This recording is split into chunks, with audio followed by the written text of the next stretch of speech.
एक भाजपा नेता का रोते हुए वीडियो वायरल हुआ है। कह रहे हैं कि केशव प्रसाद मौर्य के इशारे पर हमारा टिकट कटवा दिया गया है।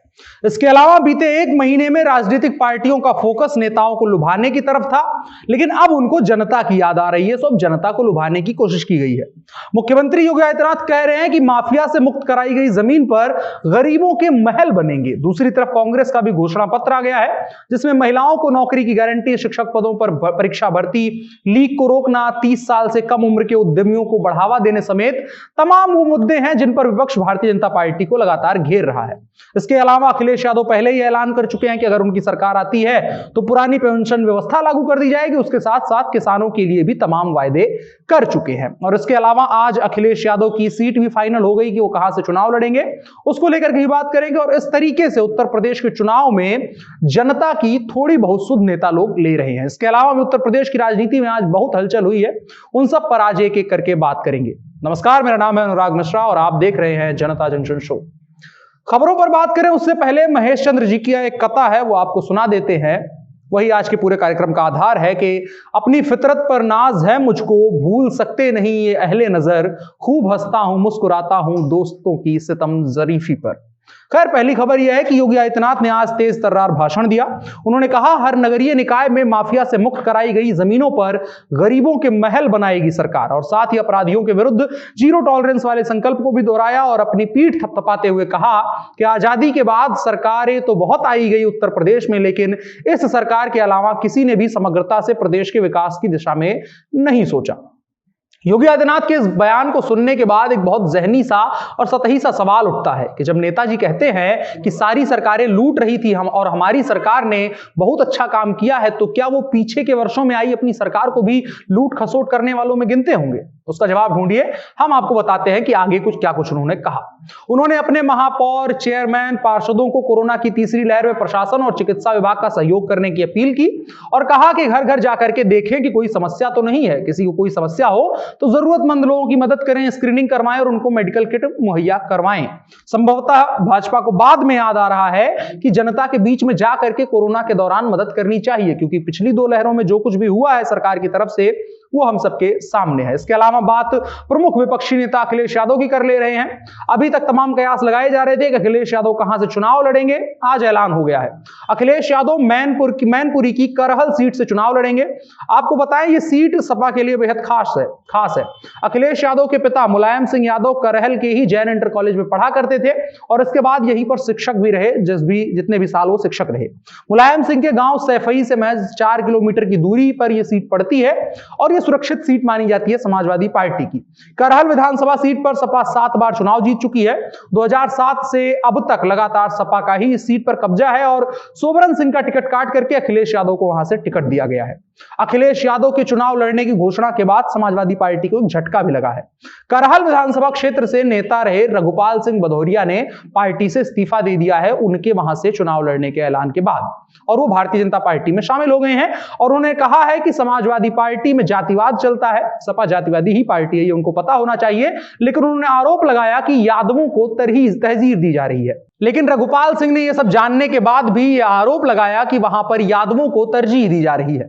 इसके बाद बात कर लेते हैं कांग्रेस पार्टी की।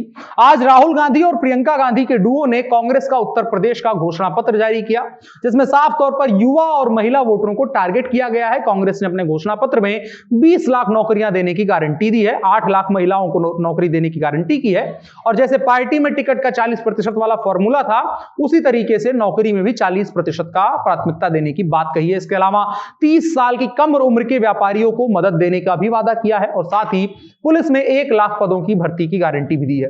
इसके बाद एक सवाल आया प्रियंका गांधी के पास। प्रियंका गांधी से पूछा गया कि उत्तर प्रदेश में मुख्यमंत्री का प्रत्याशी कौन है, तो प्रियंका गांधी ने चुटकी लेते हुए उल्टा सवाल पूछा, कहा कि यहां आपको कोई और दिखाई दे रहा है क्या? जिसका साफ मतलब है कि दबी जबान में प्रियंका गांधी ने उत्तर प्रदेश के मुख्यमंत्री के लिए कांग्रेस की तरफ से दावा ठोका है। कुछ दिनों पहले कांग्रेस की एक प्रवक्ता का एक वीडियो आया था, जिसमें एक न्यूज चैनल पर बात करते हुए वो कह रहे थे कि उत्तर प्रदेश विधानसभा चुनाव जैसा छोटा चुनाव प्रियंका गांधी नहीं लड़ेंगी। अब आया है कि वो मुख्यमंत्री की दावेदार है।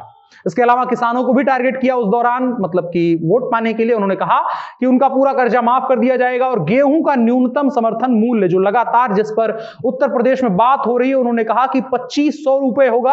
और इसके अलावा गन्ना किसानों को लेकर के भी कांग्रेस ने अपने हिसाब से अपने पाले में लाने की कोशिश करी और कहा है कि गन्ना का समर्थन मूल्य न्यूनतम 400 रुपए होगा और सभी का बिजली का बिल आधा कर दिया जाएगा पूरे प्रदेश का।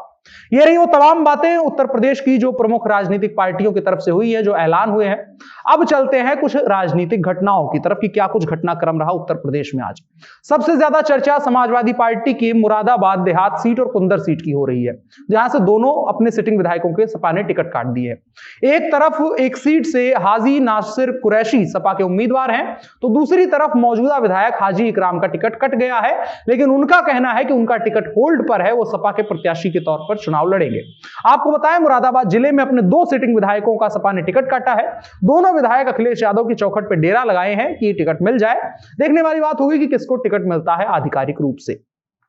हाजी नासिर कुरैशी का डर कुछ ज्यादा ही है। वो इसलिए डरे हुए हैं क्योंकि उनका 2019 में भी इनके साथ ऐसा ही गेम हो चुका है। 2019 के लोकसभा चुनाव में घोषणा हुई कि वो सपा के टिकट से चुनाव लड़ेंगे, सपा के तरफ से, लेकिन ऐन वक्त पर उनका टिकट काट दिया गया और डॉक्टर एसटी हसन को टिकट दे दिया गया। लेकिन इस बार नासिर जरा सी भी देर नहीं कर रहे हैं, सिंबल जैसे मिला तुरंत उन्होंने नामांकन दाखिल कर दिया। इधर टिकट जो कटा है सपा के जो सिटिंग विधायक हैं हाजी रिजवान कुरैशी, वो बागी हो गए हैं और उन्होंने कहा है कि अखिलेश यादव डॉक्टर बर्क की टोपी से डर गए हैं। डॉक्टर बर्क आजकल काफी चर्चा में नाम है, मुस्लिम नेता हैं, और उन्होंने कहा कि डॉक्टर बर्क की टोपी और लंबी दाढ़ी से अखिलेश यादव डर रहे हैं, इसलिए उनका टिकट काट दिया गया है और डॉक्टर बर्क के पोते को टिकट दिया गया है। आपको बताएं, रिजवान जो है वो कुंदर की सीट से 3 बार के सिटिंग विधायक हैं और इस बार उनका टिकट कट गया है। इसके अलावा एक और रोते हुए नेता का वीडियो उत्तर प्रदेश में वायरल हो गया। वो इस बार बसपा से नहीं, सपा से, भाजपा से है, माफ करिएगा। उनका नाम है दिगंबर सिंह धाकरे। वो भाजपा छोड़ दिए हैं और आज उन्होंने आगरा में नामांकन करने के बाद रोते हुए कहा कि भाजपा ने उन्हें कहीं का नहीं छोड़ा है, जैसे बसपा ने अरशद राणा को नहीं छोड़ा था। और वो ये चीज बार बार दोहरा रहे हैं कि वो योगी और मोदी के सच्चे सिपाही हैं, लेकिन केशव प्रसाद मौर्य के चलते 22 दिन पहले आए व्यक्ति को पार्टी ने टिकट दे दिया। उन्होंने आरोप लगाया कि भाजपा में कुछ नेता शीर्ष स्तर पर गलत रिपोर्टिंग कर रहे हैं और लोगों को टिकट दिला रहे हैं गलत रिपोर्ट दे करके। इनको आगरा से सांसद एसपी सिंह बघेल का आशीर्वाद भी प्राप्त है, मंत्री भी है केंद्र में, उनके करीबी नेताओं में इनको गिना जाता है, लेकिन फिलहाल उनका रोते हुए वीडियो वायरल हो रहा है। इनको टिकट मिलने की पूरी उम्मीद थी, लेकिन अब उनका कट गया है टिकट। इसके अलावा एक गंभीर मामला भी सामने आया है, जिसको लेकर के प्रदेश सरकार की तरफ से अभी तक कुछ कहा नहीं गया है। उत्तर प्रदेश की सरकार में ही भाजपा विधायक हैं विजय मिश्रा और उनके बेटे हैं, उनके खिलाफ रेप का केस दर्ज हुआ था, जेल में अभी है। रेप पीड़िता को अब जेल से धमकी मिल रही है, वो आरोप लगा रही है। रेप पीड़िता बता रही है कि उस पर दबाव बनाने के लिए मुंबई में उसके खिलाफ झूठा केस दर्ज करवा दिया गया है।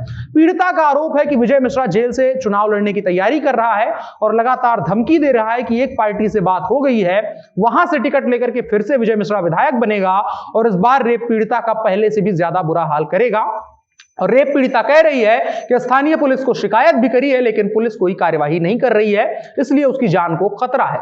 यहां सवाल उठना चाहिए कि जब योगी आदित्यनाथ जोर जोर से मंच से चिल्ला रहे हैं कि बहु बेटियों का ख्याल भाजपा रख रही है, उत्तर प्रदेश में जीरो टॉलरेंस रखा जाएगा माफिया और गुंडों के प्रति, ऐसे में उन्हीं के पार्टी के विधायक के ऊपर एक लड़की आरोप लगा रही है कि वो हमको रेप करने की और हमारी उससे भी ज्यादा बदतर हालत करने की दोबारा धमकी दे रहे हैं, जो भाजपा के विधायक हैं विजय मिश्रा।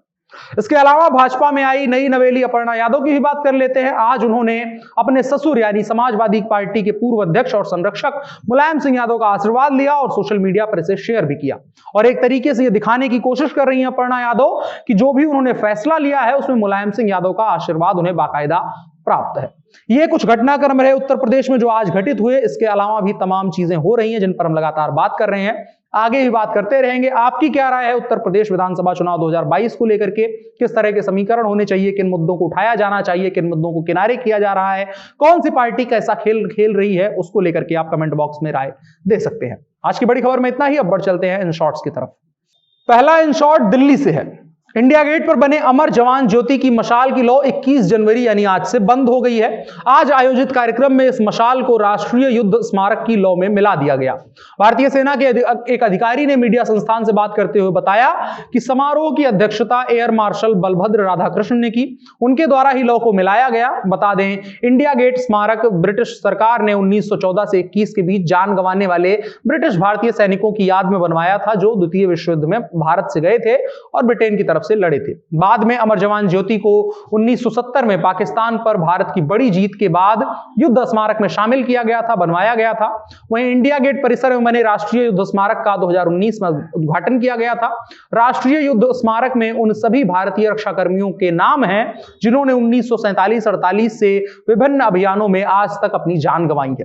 पाकिस्तान के साथ गलवान घाटी में युद्ध हो या चीनी सैनिकों के साथ संघर्ष हो, आतंकवादी विरोधी में अभियान में जान गंवाने वाले सैनिक हो, उन सबके नाम भी इस स्मारक की दीवारों में शामिल है। इसका विरोध भी हो रहा है।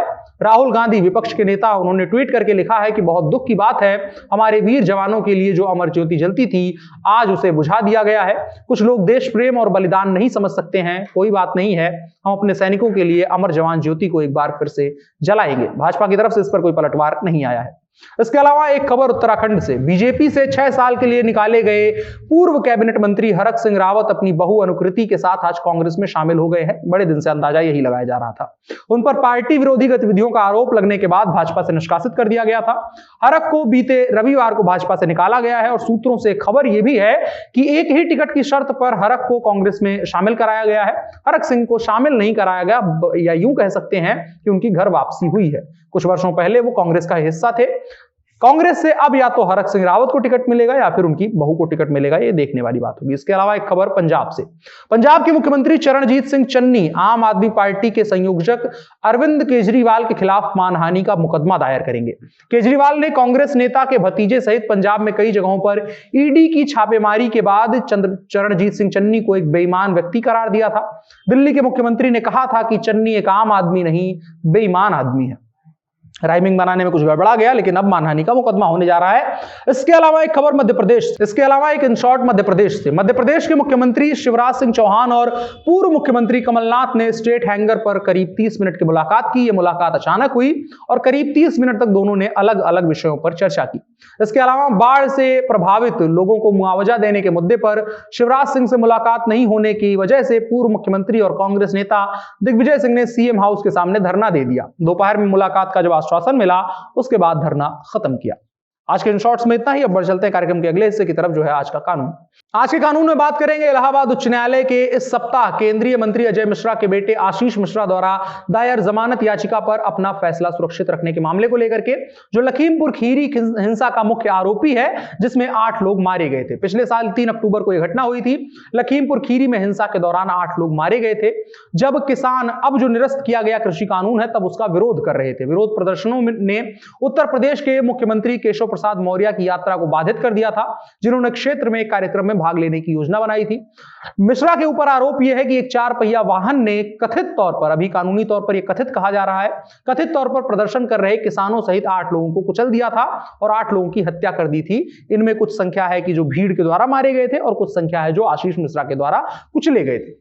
आशीष मिश्रा की गिरफ्तारी के बाद उत्तर प्रदेश पुलिस के विशेष जांच दल एसआईटी ने एक स्थानीय अदालत के समक्ष 5000 पन्नों का आरोप पत्र दायर किया था, जिसमें आशीष मिश्रा को मामले में मुख्य आरोपी के रूप में नामित किया गया था। नवंबर में एक ट्रायल कोर्ट ने जमानत के लिए उसके आवेदन को खारिज कर दिया था। इस प्रकार आशीष मिश्रा को उच्च न्यायालय का रुख करना पड़ा था। उच्च न्यायालय के समक्ष आशीष मिश्रा के वकील ने प्रस्तुत किया था कि वो निर्दोष था और यह दिखाने के लिए कोई सबूत नहीं था कि उसने विरोध करने वाले किसानों और अन्य लोगों को चलने या मारने के लिए वाहन चालक को उकसाया था। जमानत अर्जी का विरोध करते हुए राज्य के वकील ने कहा कि घटना के समय आशीष मिश्रा उसी कार में थे जिसने किसानों को टक्कर मारी थी। पक्षकारों की दलीलें सुनने के बाद न्यायमूर्ति राजीव सिंह ने अपना फैसला सुरक्षित रख लिया और राज्य के वकील को केस डायरी की एक फोटोकॉपी सीलबंद लिफाफे में जमा करने का निर्देश दिया है। आने वाले दिनों में उस फैसले को सुनाया जाएगा। आज के कानून के हिस्से में इतना ही। अब बढ़ चलते हैं कार्यक्रम के आखिरी हिस्से की तरफ, जो है नसीहत। आज की नसीहत थोड़ा चुनावी है। आज आपको स्वर्गीय राजेंद्र राजन जी के गीत का एक बंद सुनाएंगे, समझ आ जाएगा कि क्या कहानी हम कहना चाह रहे हैं। गीत का बंद ये है कि आने वाले हैं शिकारी मेरे गांव में, जनता है चिंता की मारी मेरे गांव में। फिर वही चौराहे होंगे, प्यासी आंख उठाए होंगे, सपनों भीगी रातें होंगी, मीठी मीठी बातें होंगी, मालाएं पहनानी होंगी, फिर ताली बजवानी होंगी, दिन को रात कहा जाएगा, दो को साथ कहा जाएगा। समझ सकते हैं कि कहां की बात की जा रही है, चुनावों की बात की जा रही है। सभी के यहां ऐसे लोग आ रहे हैं, समझदारी के साथ अपना भविष्य बनाएं, जिनको भी आप वोट दें, जैसे भी नेता को वोट दें, समझदारी के साथ वोट दें, लुभावने वादों पर नहीं, असली कामों पर वोट दें। आज की नसीहत इतनी ही। मेरा नाम अनुराग मिश्रा है, आप जनता जंक्शन देख रहे थे। फिलहाल के लिए इतना ही, हमें दीजिए इजाजत।